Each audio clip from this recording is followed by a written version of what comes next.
Hi, I'm Nancy Schick, attorney, mediator, and conflict resolution coach in New York City. My goal is to keep you out of court and build your conflict resolution skills.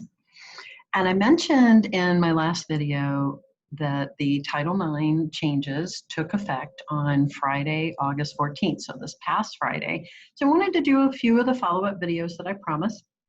And one of them is to talk about what you do if you're a victim of sexual harassment or sexual assault on your campus.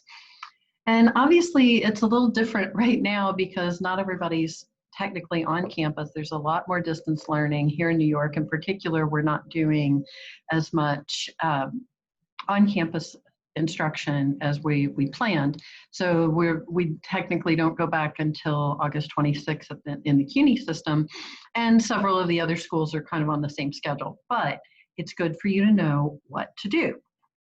So the changes arguably make it harder than it used to be for the school to investigate, and that's one of the issues. But the schools can choose to investigate and discipline under their own policies. So that's probably what you're going to see for most of the campuses. You will want to check your student handbook, check with your diversity office or your Title IX coordinator if you have questions. But here's some 3 tips if you find yourself in that unfortunate situation, as I found myself in, that where you're a target of sexual harassment or a victim of sexual assault. First and foremost, take care of your health. So that means, yes, you definitely want to take care of yourself immediately after the incident. Sometimes if it's harassment, it's ongoing, but I like to think of your health as being ×4. So it's looking at your emotional health, your intellectual health, especially because you're there to go to college to advance your education. And it's your physical health and your spiritual health. So it's this kind of holistic approach where you have to look at yourself as rather high maintenance and type of being, right? You need a lot to keep yourself grounded, especially after something like this.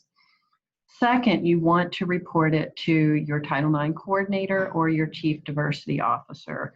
There have been some various budget cuts, so it's hard to know, but sometimes they're one and the same. But your chief diversity officer will be able to point you in the right direction. So go to your campus diversity office.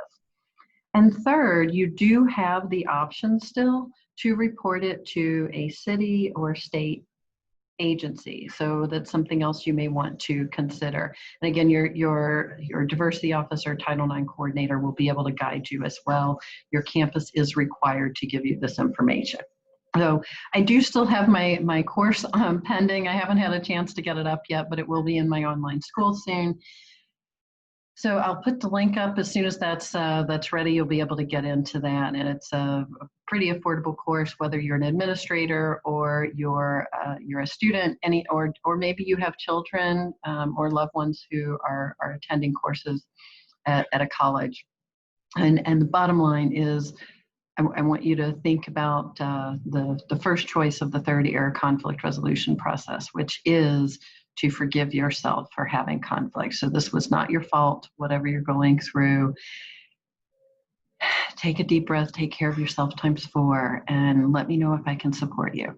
Thanks.